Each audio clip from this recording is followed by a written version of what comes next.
Hello everyone, welcome to our group presentation. Our topic is the cost of living crisis linked to supermarket pricing concerns.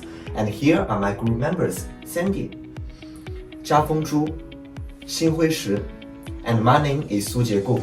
Now let's start. And today I will dive into the two pressing issues involving the major supermarket chains in Australia. The practice not only impact consumers but also highlights the deeper thematic challenges in our retail industry. Let's dive in. First, let's come to the issue 1. Please see the table. Misleading price behavior. Let's start with a practice that has left many Australian consumers feeling deceived. Misleading the discount pricing. From 2021 to 2023, the Australian Competition and Consumer Commission (ACCC) launched investigations to the Coles and Woolworths. Why? These giants manipulated the pricing by first raising prices temporarily and then offering discounts that, in reality, equaled or even exceeded the original prices. This tactic misleads the consumers into thinking that they are saving money, but in fact they are not. Take a moment to think about this. How often do you see a sale or special price signs to rush to grab the deal? But what if the discount is not real? To address this, the Australian government plans to mandatory food and grocery code of conduct. Violators could face a fine up to the Australian dollar 10 million. This move aims to grab such deceptive practices and ensure consumer protection. Now let's move to the issue 2, the disconnect between the supermarket profits and raising food prices. Let's examine widening gap between the raising food price and supermarket profits. According to the Australian Bureau of Statistics, food prices have seen a consistent increase over the past decade. For instance, in the September 2024 quarter, the Consumer Price Index (CPI) for food and non-alcoholic beverages rose by the 2.8%. This adds a significant burden on the households. But there are the twists. While consumers are paying more for the groceries, supermarkets are raking the profits. We can see from that the Coles Group in 2023, Coles reported a 5.9% increase in sales revenue, reaching the Australian dollar 14.5 billion. EBIT grew by 1.8%, totaling the AUD dollar 1.859 billion. The Woolworths Group saw a 18.3% growth in the food retail EBIT, thanks to the improved promotional strategies. This brings up to the EBIT, or earning before the interest or tax. EBIT is a key financial metric that reflects a company's profitability from its core business operations, including the impact of the financial costs, interest, and taxes. And it provides insights into how efficiently a company generates profits purely from its primary activities. The EBIT is particularly important because it evaluates the operational efficiency. It isolates from the profits generated by the business itself, but free from the external factors like debits or tax prices. The data reveals a clear disparity. The supermarkets are shelving, while consumers and suppliers are shouldering the weight of the rising costs. This causes urgent discussions about the fair pricing practice and cooperative accountability. To sum up, the practice of the misleading discounts and causes disparity are not just isolated issues. They represent deeper challenges and require the protective solutions. As consumers, as policymakers, or as a society, we need to push for transparency and fairness in the retail industry. Now, I will hand it over to Sandy to introduce her part. Awesome, thank you. Now I'll be talking about consumers. So from a consumer's perspective, the rapid rising cost of living and supermarket pricing practices has become a pressing issue in Australia. Many Australian households are struggling with the increased grocery prices, which are often seen as misleading and unfair. Especially in the face of soaring food prices, further contributing to the financial strain and growing distrust of the retail sector. According to the Australian Bureau of Statistics, the Consumer Price Index for food and non-alcoholic beverages has consistently risen over the past decade, with a 0.6 increase in the September 2024 quarter alone, making the cost of living crisis more dire.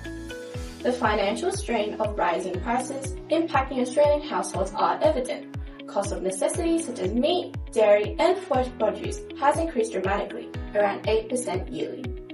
And it doesn't help that supermarkets like Coles and Woolworths have reported strong profit growth, despite the rise in cost of goods, raising questions about whether these prices increase reflect genuine market inflation or profit-driven practices. The discrepancy between raising prices for consumers and growing profits for these major supermarket chains suggests that the consumers suffer unjust proportion of the financial burden. The key issue for consumers is the use of misleading prices. Both major supermarkets has been accused of inflating prices, then offering products at what appear to be a discounted rate. These so-called discounts are often the same or no lower than the original prices. This practice has led to allegations of false advertising and price gouging. For example, products like Oreos and Tim Tam biscuits, as shown before, has been marketed with misleading discounts that doesn't benefit consumers at all. For consumers, these tactics are not only frustrating but also undermine the ability to make informed decisions. When supermarkets raise a price and then market it at a discount, the consumers feel misled, especially when they're already struggling with the financial impact of rising living costs. As a result, consumers are often forced to buy cheaper, lower quality alternatives or reduce consumption altogether. However, for low-income families who might already be depending on food assistance programs like the food bank to satisfy their basic requirements, this is particularly challenging as food insecurity remains a critical issue that cannot be solved by the charitable donations alone. From the viewpoint of consumers, trust is eroded when they feel like they're being manipulated by retailers who are exploiting their financial vulnerability. So transparency and fairness in supermarket pricing are the key, as consumers just want clarity about the prices they are paying and the value they are receiving.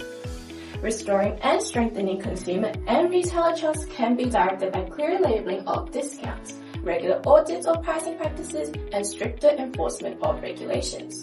Consumers need to know that the prices they see on shelves are not artificially inflated and that any discounts are genuine. In the broader sense, with the ongoing cost of living crisis, coupled with the unfair pricing tactics, leaves many Australians struggling to make ends meet.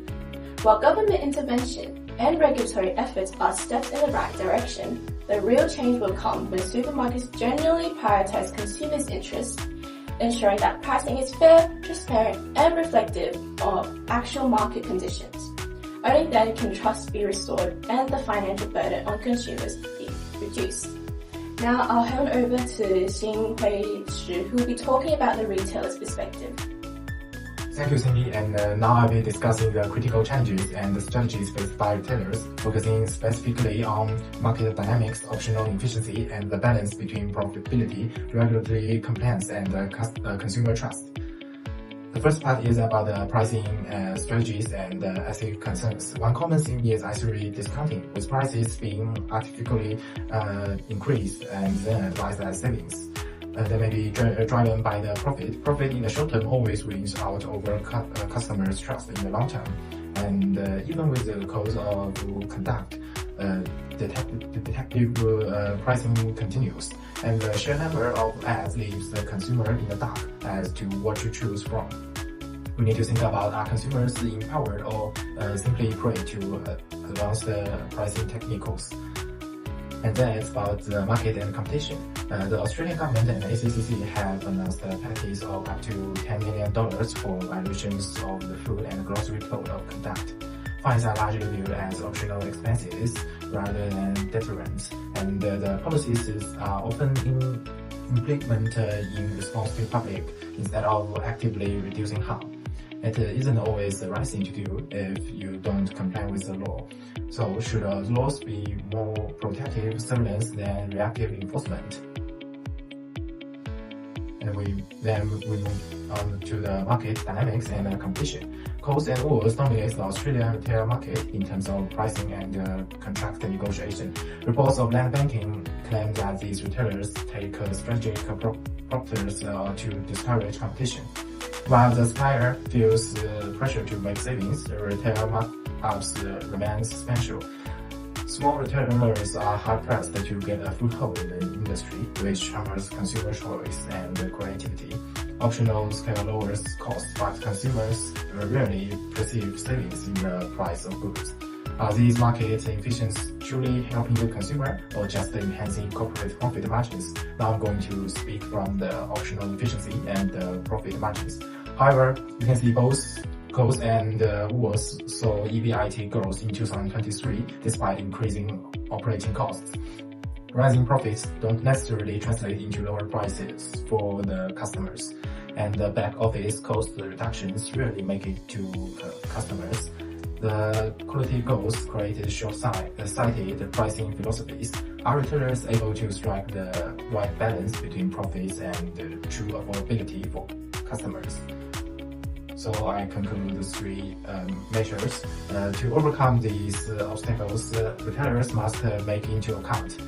First is about realistic pricing strategies. They need to get rid of false discounts. And the second is about the stronger regulatory control, from reactive enforcement to proactive enforcement. And third is about the long-range planning. They need to focus not on immediate profits but on long-term customers. To sum up, as retailers are under intense pressure to stay profitable and competitive, their approach will have to shift to include equity and trust. In Australia, the future of retail relies on the argument between retailers, regulators, and consumers. That's all for my part. Now I will invite Jia Tongzhu to show the government part. Thanks, Xinhui. Now I will start the government's perspective. When we shop, we frequently see products on discount, but these discounts are not as good as they seem in reality. Many supermarkets exploit information asymmetry and the consumers' trust in discounts to engage in practices that skirt legal boundaries. These behaviors not only deceive consumers, but also make us increasingly desensitized to price fluctuations. Worse, they foster suspicion that regulators might be colluding with retailers, further undermining trust in both the market and the government oversight. Another pricing issue is the imbalance in profit distribution between supermarkets and the suppliers. Take Coles and Woolworths as example. In 2023, both companies reported significant profit growth. For Coles, its total sales revenue increased 5.9%, and the EBIT grows 1.8%. And the Woolworths food retail EBIT increased 18.3%. However, this wasn't purely a result of healthy market competition. Instead, it comes from exerting pressure on weaker players in the supply chain and exploiting the consumer's limited bargaining power. This imbalance exacerbates the cost of living crisis and jeopardises market sustainability. So, for the recommendation of government, first, it can establish dynamic pricing monitoring systems to track price fluctuations in real time and swiftly identify abnormal behaviors. At the same time, consumer education is crucial. Instead of waiting passively for compulsion to reform, the public should be empowered to recognize and resist these misleading pricing strategies. What's more, the government should move beyond relying solely on price transparency.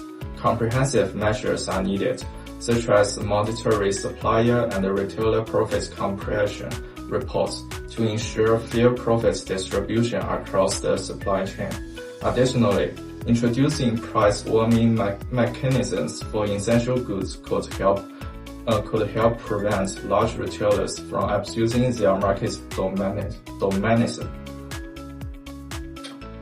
That's all for our presentation. Thank you.